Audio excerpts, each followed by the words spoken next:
Hara Hara Shankar Jai Jai Shankar. Subscribe பண்ணுங்க.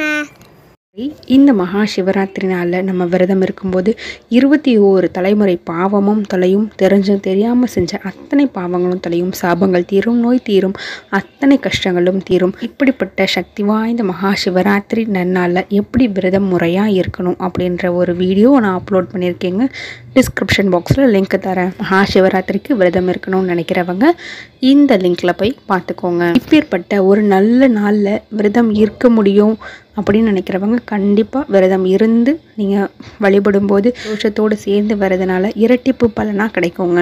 இந்த நல்ல நாள்லையும் உடல்நிலை காரணமாகவும் இல்லை கர்ப்ப காலத்தில் இருக்கிறவங்களும் சரி, சின்ன குழந்தைங்களாக இருக்கட்டும், நோய்வாய்ப்பட்டவங்க, வயசானவங்க, இவங்களாலையெல்லாம் விரதம் இருக்க முடியாமல் போகலாம்.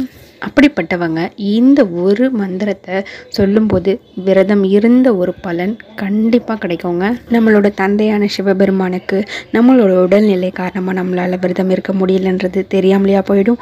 அப்படி நம்ம கண்ணீர் மல்கி அவர்கிட்ட மனசார பிரார்த்தனை பண்ணி வழிபடும் போது கண்டிப்பாக சிவபெருமானோட அருட்கடாட்சம் எல்லாருக்குமே கிடைக்குங்க. இந்த மந்திரத்தை கண்டிப்பாக எல்லாருமே சொல்லுங்கள். கோவிலுக்கு போய் நீங்கள் இந்த மந்திரத்தை சொல்ல முடிஞ்சாலும் சரிங்க, சொல்லலாம். அப்படி அங்கேயும் போக முடியலன்னா மனசார வீட்டிலேயே சிவபெருமானுக்கு ஒரு நெய் விளக்கு ஏற்றி வைங்க. நெய் விளக்கு ஏற்றி வச்சு இந்த மந்திரத்தை கண்டிப்பாக சொல்லுங்க.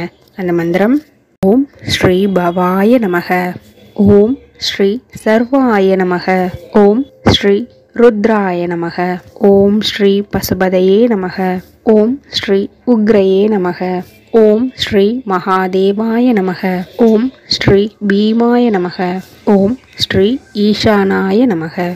இந்த மந்திரத்தை நீங்கள் மனசு உருகி கண்ணீர் மல்கி உங்களோட வேண்டுதல்கள் எல்லாத்தையும் வச்சு ஒரு அரை மணி நேரம் சிவபெருமானுக்காக ஒதுக்கி நீங்கள் மந்திரத்தை சொல்லி வழிபடும் போது உங்களோட அத்தனை கஷ்டமும் தீரும். வாழ்க்கை சுபிட்சகரமாக மங்களகரமாக மாறுங்க. ஹர ஹர சங்கர ஜெய ஜெய சங்கர.